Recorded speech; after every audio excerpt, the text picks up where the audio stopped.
नमस्कार दोस्तों, मैं उर्मिला सामरिया, व्याख्याता हिंदी, जीएसएस मेवाड़िया अजमेर से। पिछले वीडियो में हमने व्यंजन और व्यंजन वर्गीकरण पढ़ा। उसके अलावा भी बहुत सारे प्रश्न ऐसे आ जाते हैं जो हम किताबों में पढ़े हुए ही नहीं होते, तो वो प्रश्न हम 8-10 जो भी प्रश्न बनेंगे वो आपकी कॉपी से एक भी बाहर नहीं जाने वाला, तो वो आज हम पढ़ेंगे। आशा करती हूँ आपको पसंद आएगा। कल जो व्यंजन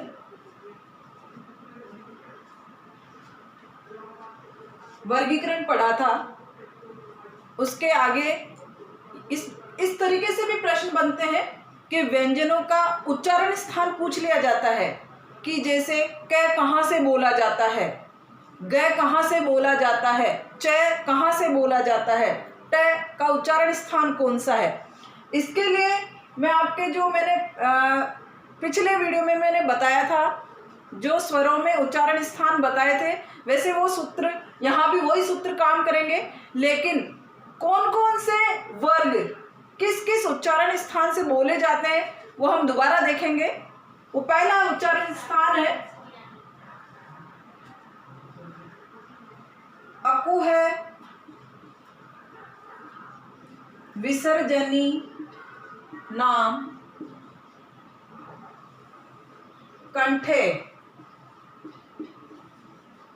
इसका मतलब है ए आ क वर्ग पूरा, क वर्ग में क ख ग घ अण है तथा विसर्ग, ये सब कंठ से बोले जाएंगे।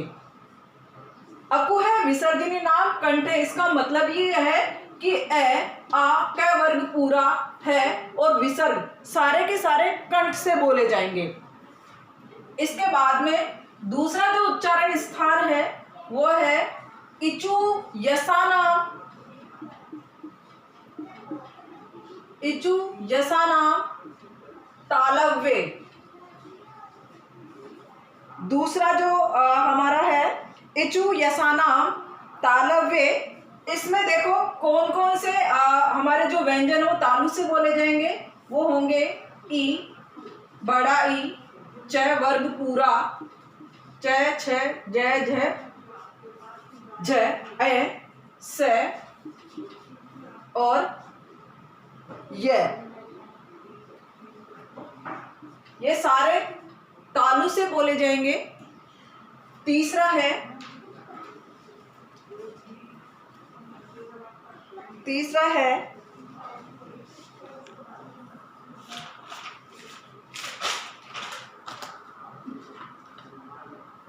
ऋटुर रसाणाम, ऋटुर साणाम मूर्धा या मूर्धन्य। इसका मतलब यह है कि ऋषि ट वर्ग पूरा और षटकोण वाला स और ये र, ये सारे के सारे जो व्यंजन और स्वर है वो मूर्धन्य से बोले जाएंगे। इसके बाद में है अगला जो उच्चारण स्थान है वो है लिर्तुल लसानाम, लिर्तुल सानाम, लिर्तुल सानाम दंते, यानी दांत से बोले जाने वाले व्यंजन कौन कौन से हैं। उसमें है आपके लृ, त वर्ग पूरा, यानी त वर्ग पूरा का मतलब त थ द ध न। और अगला ये उच्चारण स्थान है लिर्तुल लसानाम दंते, तो दांत से बोले जाने वाले हैं लृ, त वर्ग पूरा और सड़क वाला से और ल, ये सारे के सारे दांत से बोले जाएंगे। इसके बाद में अगला उच्चारण स्थान है जो 5वें नंबर पे है, वो है उप मनियाम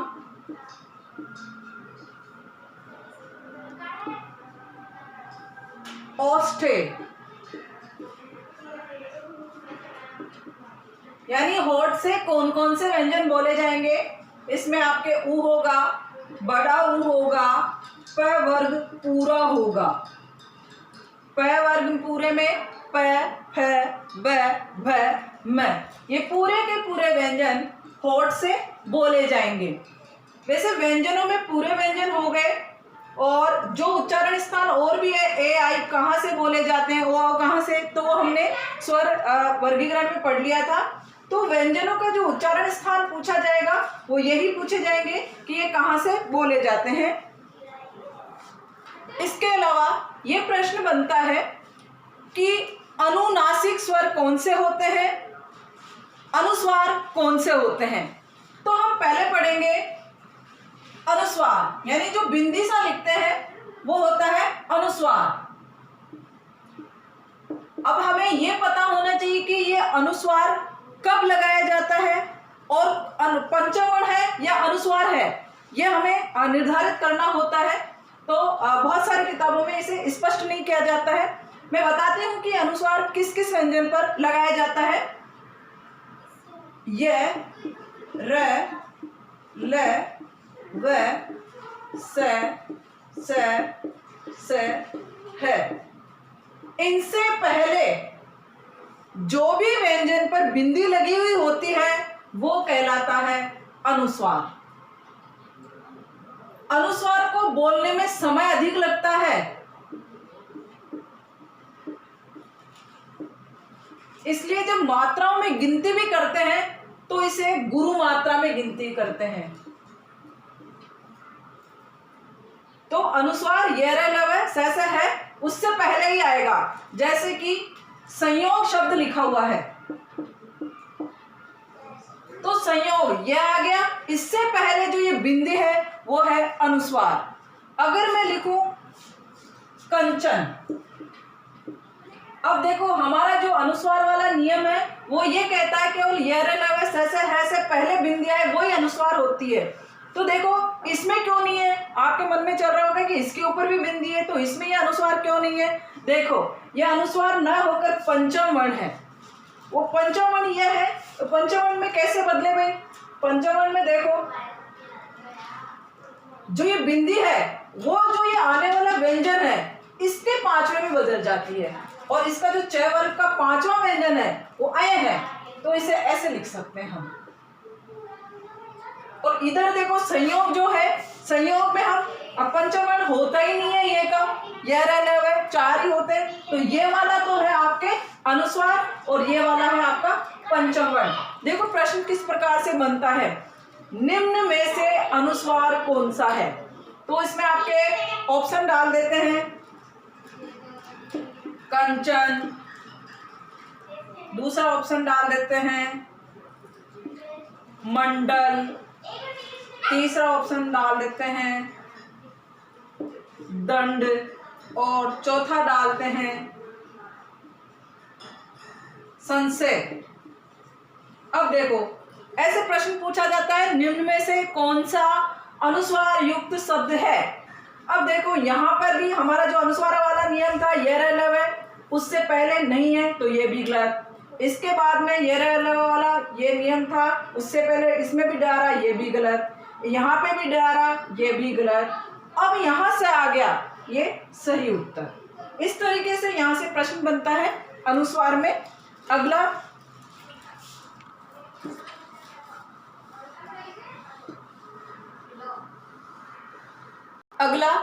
अनुनासिक, जिसे हम चंद्रबिंदी भी कहते हैं। अगला जो है अनुनासिक, जिसे चंद्रबिंदी कहते हैं। अनुनासिक ध्वनियों को बोलने में कम समय लगता है, इसलिए इन्हें लघु मात्रा, लघु का मतलब छोटा, लघु मात्रा के अंतर्गत गिना जाता है। आपको मैं ये प्रमाणित भी कर सकती हूँ कि कैसे समय अधिक ज्यादा लगता है। देखो, एक शब्द लिखा हुआ है हंस, एक शब्द लिखा हुआ है हंस। जब हम बोलते हैं इसको तो बोलते हैं हंस और इसको बोलते हैं हंस। तो देखो दोनों में अंतर, इसको ज्यादा समय लग रहा है, इसको बोलने में कम समय लगता है। इसको हम नाक और मुंह दोनों से बोलते हैं और इसे केवल हम नाक से बोलते हैं। तो जो अनुस्वार होता है इसे केवल नाक से बोला जाता है। कई बार पूछा जा सकता है कि अनुस्वार कहाँ से बोला जाता है, तो नाक से बोला जाता है। और अनुनासिक को नाक व मुंह दोनों से बोला जाता है।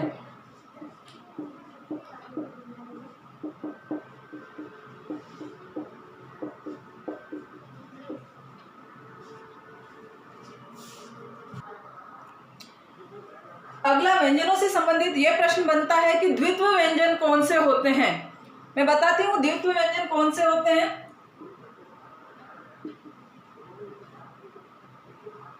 जब एक जैसे दो व्यंजन पास पास में आए और दोनों के बीच में स्वर ना हो। एक जैसे व्यंजन दो बार आए और दोनों के बीच में स्वर न हो तो वहां द्वित्व व्यंजन होता है। परिभाषा मैंने क्या बताई, एक जैसे दो व्यंजन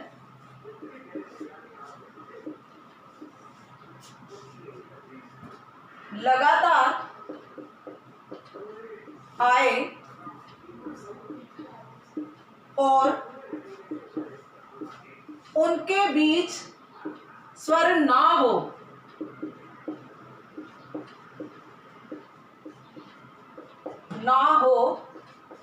तो द्वित्व व्यंजन कहलाते हैं। जैसे बिल्ली, कुत्ता, दिल्ली। अब देखो लगातार एक जैसे व्यंजन दो बार आए पर दोनों के बीच में स्वर नहीं है, ये जो एक साथ दो व्यंजन आ रहे हैं इन्हें द्वित्व व्यंजन कहते हैं। तो इस तरीके के भी प्रश्न बन जाता है, निम्न में से द्वित्व व्यंजन कौन सा है। तब उदाहरण लिखा जाता है क्यारी, नंबर 2 प्रेम, नंबर 3 बिल्ली, नंबर 4 इनमें से कोई नहीं।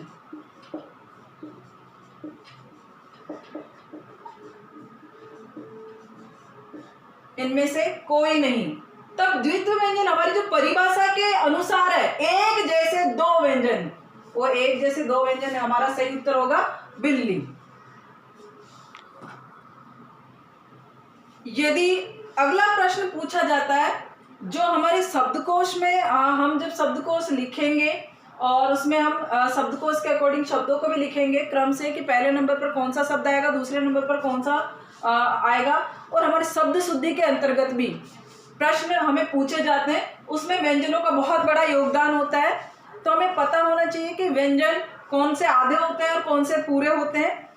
तो देखो एक साथ जब दो व्यंजन आते हैं तो उसमें ऊपर वाला हमेशा आधा और नीचे वाला हमेशा पूरा होता है। यानी मैं क्या कह रही हूँ, मेरी जो तरीका है भाषा का वो ये है कि जब एक साथ ऊपर नीचे दो व्यंजन आए,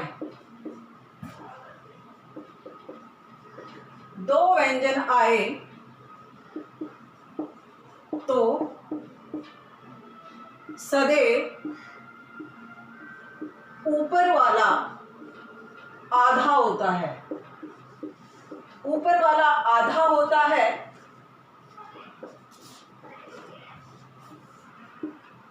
नीचे वाला पूरा होता है। देखो कैसे, जैसे एक शब्द लिखा हुआ है प्रकाश।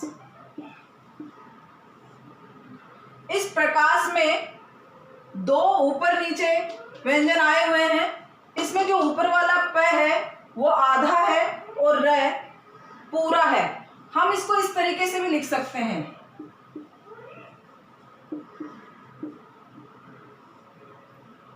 बिल्कुल सही है ये भी। दूसरा देखो, एक शब्द लिखा हुआ है कर्म। इसको हम ऐसे भी लिख सकते हैं। देखो ऊपर वाला आधा ही किया है। एक देखो, जो शब्द शुद्धि में बहुत बार पूछा जाता है, चिन्ह। और हमारे नियम के अकॉर्डिंग मैं कह रही हूं कि ऊपर वाला आधा और नीचे वाला पूरा होता है, तो हम इसे ऐसे लिखेंगे,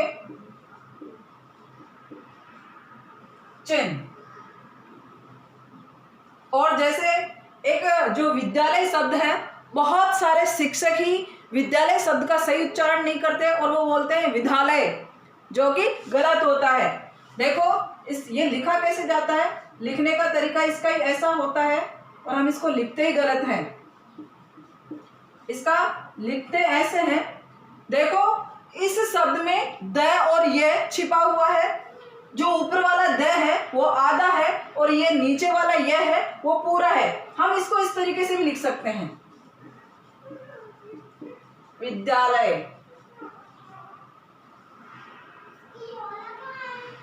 कुल मिलाके मैं आपको बताना चाह रही हूं कि जब दो व्यंजन ऊपर नीचे आए तो नीचे वाला व्यंजन पूरा और ऊपर वाला व्यंजन आधा होता है।